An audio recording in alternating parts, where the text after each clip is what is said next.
Hello dear students, मैं Brijbhushan and welcome to super Shiksha education that evolve you. हम पढ़ रहे हैं क्लास 10th साइंस चैप्टर 2। नाम है चैप्टर का अम्ल, क्षारक एवं लवण। चैप्टर में हम इन सारे इंपॉर्टेंट टॉपिक्स को बहुत अच्छे से कवर कर चुके हैं। अगर आपने पिछले वीडियोस नहीं देखे हैं अभी तक, तो इन टॉपिक्स को बहुत अच्छे से समझने के लिए आप सेकेंड चैप्टर के सारे वीडियोस देख लीजिएगा, फिर इस वीडियो को देखिए। आज का हमारा टॉपिक है लवण, और उसके बाद बाकी टॉपिक्स को बहुत अच्छे से कवर करेंगे। शुरू करते हैं आज का टॉपिक लवण यानी सॉल्ट। मगर उससे पहले अगर आप तैयारी कर रहे हैं अपने बोर्ड एग्जाम्स की या किसी कॉम्पिटिटिव एग्जाम्स की, तो जुड़ जाइए सुपर शिक्षा के साथ, क्योंकि ये तैयारी है सबसे सुपर, सबसे खास। लवण एक आयनिक यौगिक है जो बनता है अम्ल व क्षारकों की परस्पर अभिक्रिया से। दूसरे शब्दों में कहें तो धातु द्वारा अम्ल से हाइड्रोजन के विस्थापन द्वारा लवण का निर्माण होता है। बात वही है, बस हम यहाँ उसे दूसरे तरीके से कह रहे हैं। उदाहरण से समझिए, यह है हाइड्रोक्लोरिक अम्ल HCl।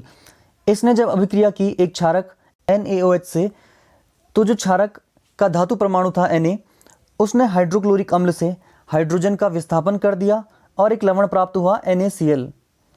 यानी जब अम्ल की अभिक्रिया होती है किसी क्षारक से, तो जो क्षारक का धातु परमाणु होता है वो अम्ल से हाइड्रोजन परमाणु का प्रतिस्थापन कर देता है और लवण का निर्माण हो जाता है। इस प्रकार होता है अम्ल और क्षारक की अभिक्रिया द्वारा लवण का निर्माण। लवण के नाम का पहला भाग क्षारक के नाम से प्राप्त होता है और लवण के नाम का दूसरा भाग अम्ल के नाम से प्राप्त होता है। किसी लवण के नाम में दो शब्द होते हैं। जो पहला शब्द होता है वो होता है क्षारक के नाम से, दूसरा शब्द होता है अम्ल के नाम से। जैसे सोडियम क्लोराइड में जो सोडियम शब्द है वो आया है सोडियम हाइड्रोक्साइड नामक क्षारक से, और क्लोराइड शब्द लिया है हाइड्रोक्लोरिक अम्ल से। इसके अतिरिक्त लवण के और क्या क्या गुणधर्म हैं? लवण अधिकांशतः ठोस होते हैं, उनके उच्च गलनांक व क्वथनांक होते हैं। लवण प्रायः जल में विलेय होते हैं। लवणों के विलयन विद्युत का चालन करते हैं, यानी लवण विद्युत अपघट्य होते हैं। इसके बाद है एक्टिविटी 2.13। इस एक्टिविटी में हमें कुछ लवणों के नाम दिए गए हैं और हमें ज्ञात करना है कि दिया गया लवण कौन से अम्ल व क्षारक की अभिक्रिया से बना है तथा कौन से लवण परिवार से संबंधित है। तो सबसे पहले है पोटेशियम सल्फेट। ये बना है पोटेशियम हाइड्रोक्साइड और सल्फ्यूरिक एसिड से। इसको हम रखते हैं पोटेशियम लवण या सल्फेट लवण फैमिली में। इसके बाद आता है सोडियम सल्फेट। ये बना होता है सोडियम हाइड्रोक्साइड तथा सल्फ्यूरिक एसिड से, और इसको हम रखते हैं सोडियम लवण या सल्फेट लवण फैमिली में। इसके बाद है कैल्शियम सल्फेट। ये बनता है कैल्शियम हाइड्रोक्साइड तथा सल्फ्यूरिक एसिड से। इसका जो लवण परिवार है वो है कैल्शियम लवण या फिर सल्फेट लवण। इसके बाद आता है मैग्नीशियम सल्फेट। ये बना होता है मैग्नीशियम हाइड्रोक्साइड तथा सल्फ्यूरिक एसिड से, और इसको हम रखते हैं मैग्नीशियम लवण या फिर सल्फेट लवण परिवार में। अगला है कॉपर सल्फेट। ये बना होता है कॉपर हाइड्रोक्साइड तथा सल्फ्यूरिक एसिड से, और इसको हम रखते हैं कॉपर लवण या फिर सल्फेट लवण फैमिली में। फिर आया सोडियम क्लोराइड NaCl। ये बना है सोडियम हाइड्रोक्साइड तथा हाइड्रोक्लोरिक एसिड से। इसको रखते हैं सोडियम लवण या फिर क्लोराइड लवण फैमिली में। इसके बाद आता है सोडियम नाइट्रेट। ये बना है सोडियम हाइड्रोक्साइड तथा नाइट्रिक अम्ल की क्रिया से। इसको हम रखते हैं नाइट्रेट लवण या फिर सोडियम लवण फैमिली में। फिर आता है सोडियम कार्बोनेट। ये बना होता है NaOH यानी सोडियम हाइड्रोक्साइड और कार्बोनिक एसिड की क्रिया के द्वारा। इसको हम रखते हैं कार्बोनेट लवण या फिर सोडियम लवण फैमिली में। लास्ट है अमोनियम क्लोराइड। ये बना है अमोनियम हाइड्रोक्साइड तथा HCl की अभिक्रिया के द्वारा। इसका जो लवण परिवार है वो है अमोनियम लवण या फिर क्लोराइड लवण फैमिली। इस एक्टिविटी में हमने देखा एक नया शब्द, लवण परिवार। हम जानते हैं कि लवण क्या होते हैं, जो बनते हैं क्षारक और अम्ल की परस्पर अभिक्रिया के द्वारा। पर ये लवण परिवार साल्ट फैमिली क्या होता है, आइए इसे समझते हैं। लवण परिवार समान धन आयनों या समान ऋण आयनों वाले लवणों को लवणों के एक परिवार से संबंधित कहा जाता है। यानी वो लवण जिनमें समान धन आयन होते हैं उसे हम रख देते हैं एक लवण परिवार में, और जिनमें समान ऋण आयन होते हैं उन लवणों को हम एक लवण परिवार में रख देते हैं। उदाहरण से समझिए, जैसे सोडियम क्लोराइड और सोडियम सल्फेट, इनको हम रखते हैं सोडियम लवण परिवार में। क्यों रखते हैं? क्योंकि इन दोनों में समान धन आयन Na पॉजिटिव होते हैं। सोडियम क्लोराइड में है Na पॉजिटिव और सोडियम सल्फेट में भी है Na पॉजिटिव, दोनों में समान धन आयन है, इसलिए इसे हमने रखा सोडियम लवण परिवार में। एक और उदाहरण देखिए, यह है सोडियम क्लोराइड और पोटेशियम क्लोराइड। इन दोनों को हम रखते हैं क्लोराइड लवण फैमिली में। क्यों? क्योंकि दोनों में समान ऋण आयन है Cl नेगेटिव।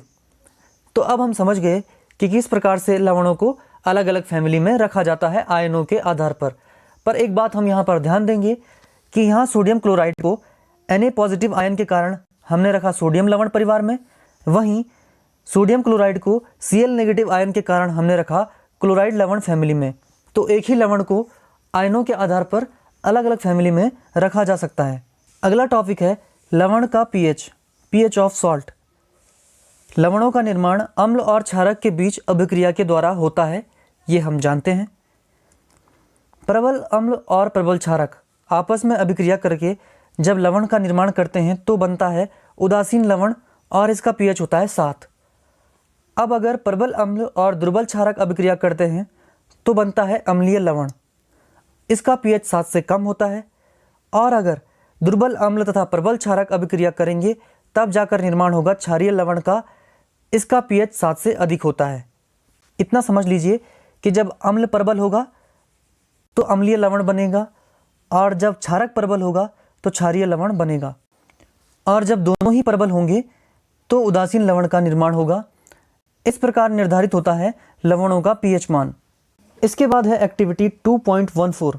इस एक्टिविटी में हमें कुछ लवण दिए गए हैं और हमें ज्ञात करना है उनका पीएच मान और जल में विलेयता। पहले है सोडियम क्लोराइड, पीएच मान होता है इसका 7, यानी एक उदासीन लवण है। फिर आता है पोटेशियम नाइट्रेट, इसका पीएच मान 6 से 7 के बीच होता है, यानी हल्का अम्लीय प्रकृति का होता है। एल्यूमिनियम क्लोराइड, इसका पीएच मान है 2 से 3, इसकी प्रकृति काफ़ी अम्लीय है। जिंक सल्फेट 5 से 6 है पीएच मान, यानी अम्लीय है। कॉपर सल्फेट 4 से 5, ये भी अम्लीय प्रकृति का होता है। सोडियम एसीटेट, इसका पीएच मान है लगभग 9, ये हल्का क्षारीय प्रकृति का होता है। सोडियम कार्बोनेट काफ़ी क्षारीय प्रकृति है, 11 से 12 पीएच मान है। और सोडियम हाइड्रोजन कार्बोनेट, पीएच मान है 8 से 9 के बीच और इसकी प्रकृति भी क्षारीय होती है।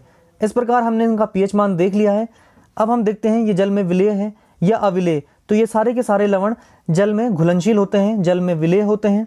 तो हमने रिजल्ट देख लिया कि किसका पीएच मान कितना है और ये सब के सब जल में घुलनशील हैं। अब थोड़ा विस्तार से समझते हैं कि किस प्रकार इनका पीएच होता है और किस प्रकार ये जल में विलेय और अविलेय होते हैं। पहले देखते हैं पीएच मान की व्याख्या को।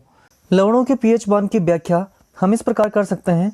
प्रबल अम्ल और प्रबल क्षारक मिलकर उदासीन लवण बनाते हैं, प्रबल अम्ल और दुर्बल क्षारक मिलकर अम्लीय लवण बनाते हैं, और दुर्बल अम्ल और प्रबल क्षारक मिलकर क्षारीय लवण बनाते हैं। ये व्याख्या हम पहले भी पढ़ चुके हैं। तो हम समझ गए कि किस प्रकार से पीएच मान निर्धारित होता है अम्ल और क्षार से बनने वाले लवण का।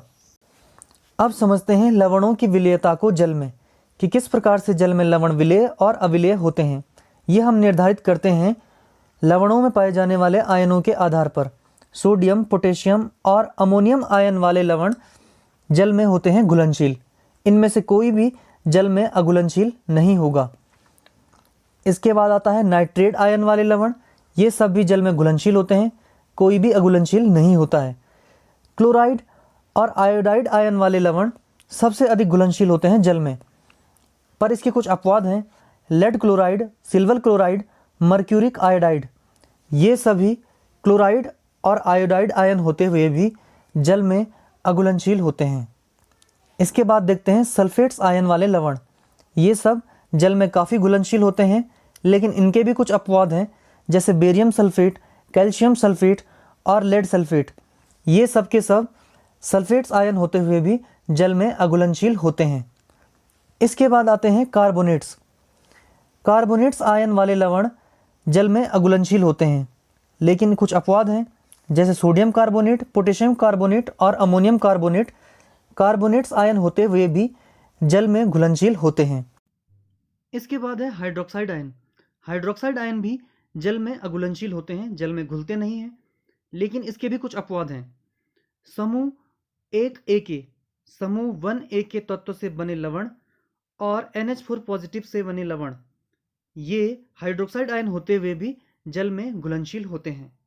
तो इस टॉपिक के साथ हमने आज का लेक्चर कंप्लीट कर लिया है। अब बारी है वीडियो के एंड वाले क्वेश्चन की। तो आज का आपका क्वेश्चन है कि प्रबल अम्ल और प्रबल क्षार से बना लवण का पीएच मान कितना होता है। यानी स्ट्रॉन्ग बेस और स्ट्रॉन्ग एसिड से बना जो लवण होता है, सॉल्ट होता है, उसका पीएच मान क्या होता है और उसकी प्रकृति अम्लीय होती है या क्षारीय। ये आपको कमेंट बॉक्स में लिखकर बताना है इसका आंसर। अगले वीडियो में हम चैप्टर के बाकी टॉपिक्स को कवर करेंगे। तब तक के लिए आप पढ़ते रहें और लेते रहें सुपर शिक्षा। Thank you.